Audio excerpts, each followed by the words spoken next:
ನಮಸ್ತೆ ಸ್ನೇಹಿತರೆ, welcome back to my YouTube channel ಗುರುಭ್ಯೋ ನಮಃ. ಇವತ್ತು ನಾನು ರಾಯರ ಮಠದಲ್ಲಾಗಲಿ ಅಥವಾ ಮಂತ್ರಾಲಯದಲ್ಲಾಗಲಿ ಮಂತ್ರಾಕ್ಷತೆ ಮಠಕ್ಕೆ ಹೋಗ್ತೀರಾ, ಅಲ್ಲಿ ಮಂತ್ರಾಕ್ಷತೆಯನ್ನು ಕೊಡ್ತಾರೆ. ಅದನ್ನು ಯಾವ ರೀತಿ ಸರಿಯಾಗಿ ಉಪಯೋಗ ಮಾಡ್ಕೋಬೇಕು, ಸರಿಯಾದ ರೀತಿಯಲ್ಲಿ ನೀವು ಅದನ್ನು ಯೂಸ್ ಮಾಡ್ಕೋಬೇಕು ಅನ್ನೋದನ್ನ ಈ ವಿಡಿಯೋದಲ್ಲಿ ಪೂರ್ತಿಯಾಗಿ ಹೇಳ್ತೀನಿ. ಎಲ್ಲೂ ಸ್ಕಿಪ್ ಮಾಡದೆ ವಿಡಿಯೋನ ಕಂಪ್ಲೀಟಾಗಿ ನೋಡಿ. ಎಲ್ಲರೂ ರಾಯರ ಭಕ್ತರಿಗೆ ಹೇಳೋದು ಒಂದೇ, ನಾನು ಕಳಕಳಿಯಲ್ಲಿ ಮಂತ್ರಾಲಯಕ್ಕೆ ಹೋದಾಗಲಿ ಮಠಕ್ಕೆ ಹೋದಾಗಲಿ ಪ್ರದಕ್ಷಿಣೆ ಎಲ್ಲ ಆದಮೇಲೆ, ನಿಮ್ಮ ರಾಯರ ದರ್ಶನ ಎಲ್ಲ ಆದಮೇಲೆ ಕೊನೆಯಲ್ಲಿ ಮಂತ್ರಾಕ್ಷತೆನ ಕೊಡ್ತಾರೆ.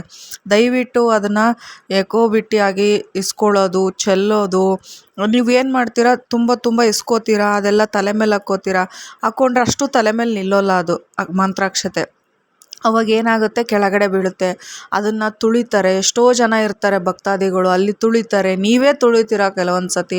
ಅವಾಗ ಆ ಪಾಪ ಪ್ರಜ್ಞೆ, ಆ ಪಾಪ ನಮಗೆ ಸುತ್ಕೊಳ್ಳೋದು ಬೇಡ, ಆ ಪಾಪ ನಮಗೆ ಬರೋದು ಬೇಡ. ಆ ಕಾರಣ ನಾನು ಸರಿಯಾದ ರೀತಿಯಲ್ಲಿ ಏನು ಮಾಡಬೇಕು, ಮಂತ್ರಾಕ್ಷತೆನ ಮಠದಲ್ಲಿ ಕೊಟ್ಟ ಮಂತ್ರಾಕ್ಷತೆನ ಹೇಳ್ತೀನಿ. ಈಗ ನೀವು ಹೋಗ್ತೀರಲ್ಲ, ಕೊಟ್ಟ ಮಂತ್ರಾಕ್ಷತೆನ ಇಸ್ಕೊಳ್ಳಿ. ಅವ್ರು ಎಷ್ಟು ಕೊಡ್ತಾರೆ ಅಷ್ಟು ಇಸ್ಕೊಳ್ಳಿ.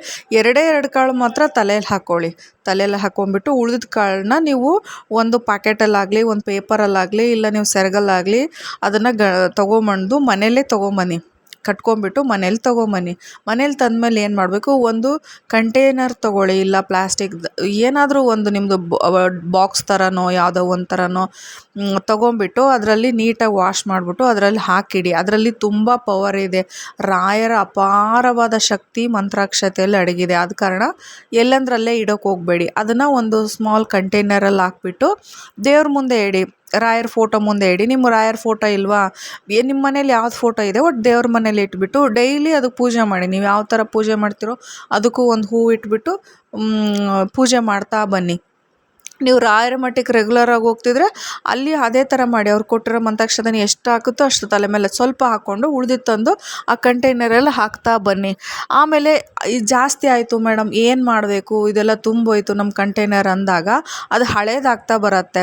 ಆ ಕಲ್ಲರೆಲ್ಲ ಬಿಡ್ತಾ ಬಂದಾಗ ಏನು ಮಾಡಬೇಕು, ಯಾರು ತುಳಿದಾಡ್ದಂಥ ಜಾಗದಲ್ಲಿ, ಅಂದರೆ ನೀವು ನಿಮ್ಮ ಮನೆ ಹತ್ರ ಯಾವುದಾದ್ರೂ ಹಸಿರು ಗಿಡ ಇದ್ದರೆ, ಇಲ್ವಾ ನೀವು ಪೂಜೆ ಮಾಡ್ತಂಥ ಯಾವುದಾದ್ರೂ ಅರಳಿ ಮರಕ್ಕೆ ಹೋಗ್ತೀರಲ್ವಾ, ಅಲ್ಲಿ ಯಾರು ತುಳಿಯಲ್ಲಲ್ವ, ಅಲ್ಲಿ ಹಾಕ್ಬಿಡ್ಬೋದು. ಇಲ್ಲಾಂದರೆ ಮನೆ ಹತ್ರನೇ ಯಾವುದು ತೆಂಗಿನ ಮರ ಇದೆ, ಮಾವಿನ ಮರ ಇದೆ, ಯಾವ ಮರ ಆದರೂ ಪರವಾಗಿಲ್ಲ, ಹಸಿರು ಮರದ ಹತ್ರ ನೀವು ಅದನ್ನು ಹಾಕ್ಬಿಟ್ಟು, ಯಾರೂ ತುಳಿಬಾರ್ದು ಅಂಥ ಜಾಗದಲ್ಲಿ ಅದನ್ನು ಹಾಕ್ಬಿಟ್ಟು ಮತ್ತೆ ಅದನ್ನು ಮತ್ತೆ ವಾಶ್ ಮಾಡಿಬಿಟ್ಟು ಕಂಟೈನರ್ನ ಮತ್ತೆ ನೀವು ರೆಗ್ಯುಲರಾಗಿ ಮಠಕ್ಕೆ ಹೋಗ್ತಿದ್ರೆ ಅಲ್ಲಿ ಇಸ್ಕೊಂಬಂದು ಈ ಥರ ಮಾಡಿ. ಯಾರೂ ತುಳಿಬಾರ್ದು. ಅದನ್ನು ತುಳಿದ್ರೆ ಆ ಪಾಪ ನಮಗೆ ಸುತ್ಕೊಳ್ಳುತ್ತೆ.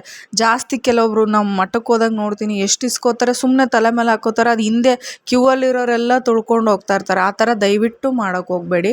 ಈ ಥರ ನಾನು ಹೇಳಿರೋವಂಥ ಟಿಪ್ಸ್ನ ದಯವಿಟ್ಟು ಎಲ್ಲರೂ ಫಾಲೋ ಮಾಡಿ. ಮಠದಲ್ಲೂ ಯಾರೂ ತುಳಿಬಾರ್ದು.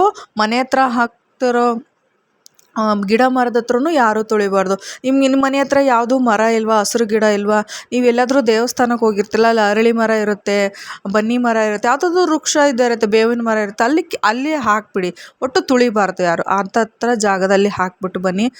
ನಿಮಗೂ ಒಳ್ಳೆಯದಾಗುತ್ತೆ, ನೀವು ನಂಬಿರೋ ರಾಯರು ನಿಮಗೂ ಒಳ್ಳೇದು ಮಾಡುತ್ತೆ. ಈ ಥರ ಇದನ್ನು ಫಾಲೋ ಮಾಡಿ, ಈ ಟಿಪ್ಸ್ನ. ರಾಯರು ನಂಬಿದವ್ರಿಗೆ ಎಲ್ಲರಿಗೂ ಒಳ್ಳೆಯದಾಗಲಿ.